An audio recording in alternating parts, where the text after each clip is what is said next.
We are talking about a tax plan that is going to negatively impact poor people, middle-class people, dreamers. Everyone has something at stake in this plan, and basically they're trying to do it just to give tax breaks to their wealthy campaign donors. And that ain't right. And so we're going to stand here and we are going to fight. We're going to hear from a couple of folks. Give it up for the Tin Horn Uprising. The Hudson Valley. My mind is still blown that the Hudson Valley has a protest band, so you all are my heroes. But tonight we have a special guest who is going to come out and just speak a little bit of words about how she feels right now about what's happening. We have, let's see, currently our Kingston Ward 1 Alderwoman, and starting in January, our Ulster County Legislative District 7 Legislator, Lynn Eckert. Five. No, I have to hold. He's gonna hold. So just bear with me. I gotta really speak close. Wow. It's like a teaching assistant here. I'm here. All right, so I Callie and I texted back and forth last night, and Monday is just an awful day for me. Oh, sorry. It's just Mondays are like a terrible day for me. It's really, really busy. And Callie said, "Will you come out and speak at 6:15?" And at first I said, "Oh my God, it's so busy." And then I realized I'm just so outraged by the passage of this bill that it made sense to come out here and be with people who are like-minded. So what I wanted to do is I've written a few things down because I'm so outraged that it's pretty easy for me to lose focus. So I really want to say from the outset that I think the bill's a travesty. It's a travesty from both the perspective of process of how this bill was passed, and it's a travesty in terms of its content. When you study Congress, it takes forever for legislation to get passed. And at a minimum, you have committee hearings. These committee hearings are places where you invite experts in, you invite all people from different perspectives to testify in an effort to try and make the bill better. That didn't go on. Not one committee hearing, not one subcommittee hearing.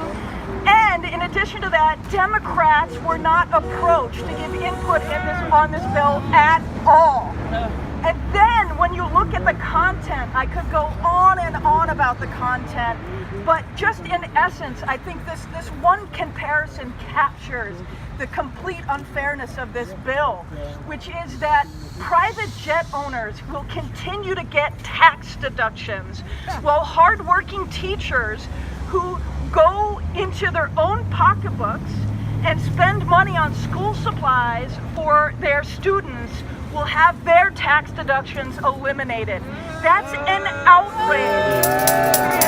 It is unfair and it's really despicable. The other part of this bill is no one wants it, right? They've taken polls when they asked the American public, what issues should Congress move on? This is not one of them, right? No one. This bill is widely unpopular. And the Republicans have been forthright about saying, one, we had to do this, we needed a victory. Two, our donor class wanted this tax reform bill and we had to give it to them, right? And in addition to that, it's part of a two-pronged strategy. And again, they're forthright about it. The first prong is to redistribute wealth, give millionaires tax breaks that they don't need, create a deficit, and then the second prong of this is to have such a huge deficit that we need to turn our attention to cutting back social programs like Medicare, right? Like Social Security. That's unconscionable. Right now, I think it's totally appropriate to be outraged by this. But I also am here to tell you that you shouldn't despair, right? There's hope. And I want to leave you with three thoughts, right? The first thought that I want to leave you with is that no legislation is permanent, right? One Congress passes a bill, another comes in and overturns it. 2018 is right around the corner. If Republicans keep passing bills like this, they're going to make our job easier.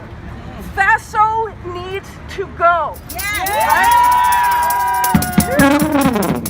We need a Democratic majority in Congress, right? That needs to happen, and when that happens, we can go after this legislation, target it for repeal, right? Overturn it and put something more progressive in its place. The second thing I want to leave you with is that just in the New York Times, it was reported just yesterday that women are running for office in unprecedented numbers. Now women, I'm not here to tell you women are perfect or that women don't have different political viewpoints. They do. Just better. But what we know as political scientists, not just here in the United States, but around the world, when women become involved in politics, politics becomes moderated. Yes. Women, on the whole, on average, pursue policies that are compatible with social justice, compatible with economic fairness.